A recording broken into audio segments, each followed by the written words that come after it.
प्यारे बच्चों, हम आज अभ्यास 8.3 के प्रश्न की कुछ समस्याओं का हल करते हैं। आइए हम इसे इस अगले वीडियो के प्रक्रम में देखते हैं।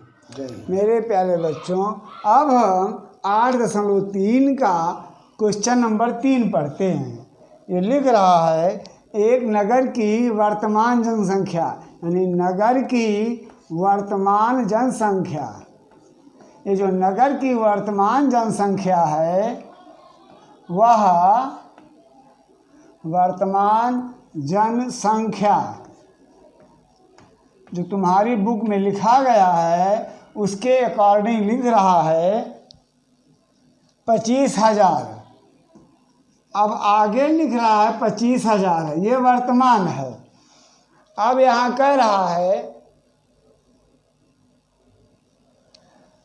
और अब यहाँ कह रहा है कि नगर की जनसंख्या घटकर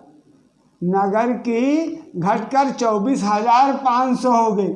जो ये 24,500 है ये लिख देंगे नगर की अंतिम जनसंख्या की गणना या अंतिम जनसंख्या। अगर वर्तमान गिना गया तो उसके बाद की जनसंख्या,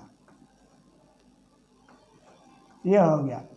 इस प्रकार हम यहाँ देखते हैं वर्तमान 25,000 थी, लेकिन जब अंतिम बार गिनी गई तो 24,500 थी। इस प्रकार हम यहाँ देखते हैं कि जनसंख्या में कमी हुई, या यहाँ लिख सकते हैं जनसंख्या में कमी, जनसंख्या में कमी। तो यहाँ 25,000 माइनस 24,500, हम ये देखते हैं कि जो कमी है वो 500 की हुई। अब हम इस कमी को प्रतिशत में निकालते हैं, जैसे कमी का प्रतिशत या प्रतिशत कमी। अब प्रतिशत कमी बराबर होती है 500 बटा आधारभूत जनसंख्या 25,000 गुणे 100। अब हम यहाँ सरल कर लेते हैं, 2 शून्य यहाँ से काट दिया, 1 शून्य यहाँ से काट दिया, 5 पंचे 25, 5 एकम 5 यहाँ 10, फिर 5 एकम 5 दूनी 10। अब इस प्रकार हमें मिला कि जनसंख्या में 2% की कमी हुई। इस क्रम में हमारा यह सवाल यहीं पर सरल होता है। तो जब हमारे पास यह कमी या वृद्धि होती है हम इस क्रम में उसकी गणना करते हैं। वर्तमान जनसंख्या और अंतिम जनसंख्या दोनों को लिखते हैं, फिर चेक करते हैं वर्तमान से अंतिम में क्या है, कमी है या वृद्धि है। इस क्रम को फिर हम ज्ञात करते हैं। हमें यहाँ मालूम हुआ कि जनसंख्या कम हो रही है, तो जब जनसंख्या कम हुई तो कितना, उस कमी को यहाँ निकाला गया। जनसंख्या 500 से कम हुई। फिर यहाँ हम प्रतिशत कमी को निकाल लेते हैं। और इसी प्रकार तुम्हारा अगला सवाल है चौथा। अरुण ने एक कार, हम इस प्रतिशत को यहाँ लिख देते हैं बराबर 2%। अब यहाँ चौथा प्रश्न है, अरुण की कार का मूल्य, अरुण की कार का मूल्य। हम यहाँ ये लिखते हैं कार का मूल्य है 3,50,000, 3 लाख रुपये, 3,50,000। कुछ ऐसी बात होती है, कुछ संभावनाएं होती हैं कि कार का वर्तमान मूल्य, अगले वर्ष मूल्य, कार का अगले वर्ष मूल्य, अगले वर्ष मूल्य कह रहा है 3,70,000 हो गया। अगले वर्ष मूल्य ये लिख रहा है बराबर रुपये 3,70,000। अब हम यहाँ चेक करते हैं तो 3,50,000 है और ये 3,70,000, तो यहाँ मूल्य वृद्धि हो रही है। क्या हो रही है? मूल्य वृद्धि। अब हम मूल्य वृद्धि घटाकर निकाल लेंगे 3,70,000 माइनस 3,50,000 और मूल्य वृद्धि हो गई 20,000 की। ये गणना हुई। अब हम यहाँ लिखते हैं प्रतिशत मूल्य वृद्धि, प्रतिशत मूल्य वृद्धि, मूल्य वृद्धि। और जब हम प्रतिशत मूल्य वृद्धि निकालते हैं तो वृद्धि 20,000 बटा 3,50,000 गुणे 100 के आधार पर। 2 शून्य यहाँ से काट दिया, 2 शून्य यहाँ से काट दिया। अब यहाँ सरल करते हैं। 5 सत्ते 35, 5 चौक 20, 40। अब यहाँ लिख लेते हैं 40 बटा 7, या इसको और सरल कर लो 7 पचे 35, 5 40 बटा 7 प्रतिशत। इस प्रकार हम उसकी कमी या वृद्धि को प्रतिशत में स्पष्ट रूप से प्रकट कर लेते हैं। तो हम लिखेंगे 5 सही 5 बटा 7 प्रतिशत।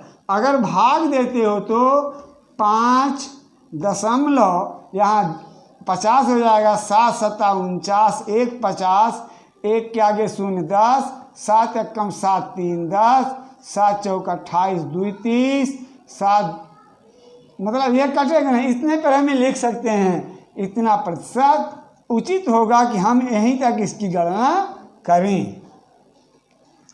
इस प्रकार हम अपनी गणनाओं को यहाँ तक सरल कर दें। किसी भी प्रकार की समस्या के लिए हम अपनी गणनाओं को ही मूल रूप से ध्यान देते हैं। अगर गणना में हम ध्यान देते हैं तो हमारे प्रश्नों को हल होने में कोई भी या किसी भी प्रकार की परेशानी नहीं होगी, क्योंकि प्रत्येक प्रश्न का उत्तर उस प्रश्न में ही छिपा होता है।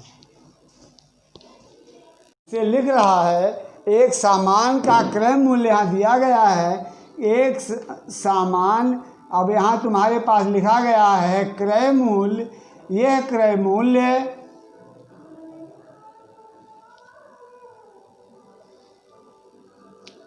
टीवी का है कि एक टीवी, यानी टीवी का क्रय मूल्य हम यहाँ लिख सकते हैं। ये तुम्हारे अभ्यास 8.3 का छठा सवाल है, क्वेश्चन नंबर 6 का क्रय मूल्य 10,000 रुपये है और कह रहा है कि इस टीवी को लाभ लेकर बेचा गया, लाभ लिया गया 20%। अगर 20% लाभ लिया गया है तो टीवी का विक्रय मूल्य ज्ञात कीजिए। टीवी का विक्रय मूल्य ज्ञात कीजिए, तो ये प्रतिशत में लिखा गया है। तो अब यहाँ इसकी लाभ की गणना करते हैं। तो 10,000 पर 100 पर दिया जाता है, 10,000 पर 20% यानी 20 बटा 100। यहाँ 2 शून्य यहाँ से कट कर दो और जब गुणा कर दोगे तो ये हो जाएगा 100 गुणे 20 रुपये 2,000 रुपये उसे लाभ प्राप्त होता है। अब यहाँ टीवी का विक्रय मूल्य बराबर हो जाता है, विक्रय मूल्य बराबर क्रय मूल्य धन लाभ। अब क्रय मूल्य है 10,000 रुपये, इसका लाभ है 2,000 रुपये। इस प्रकार इस टीवी का विक्रय मूल्य हो गया 12,000 रुपये। इस प्रकार टीवी को बेचने से विक्रय मूल्य के रूप में उसे 12,000 रुपये मिलते हैं। अब दूसरे खंड के प्रश्न में हम देखते हैं यहाँ तो हमें क्रय मूल्य ज्ञात है। जो तुम्हारा 7वां प्रश्न है वहाँ लिख रहा है कि जूही एक वॉशिंग मशीन को बेचती है। तो वॉशिंग मशीन को बेचती है तो हम लिखेंगे वॉशिंग मशीन का विक्रय मूल्य, वॉशिंग मशीन का विक्रय मूल्य,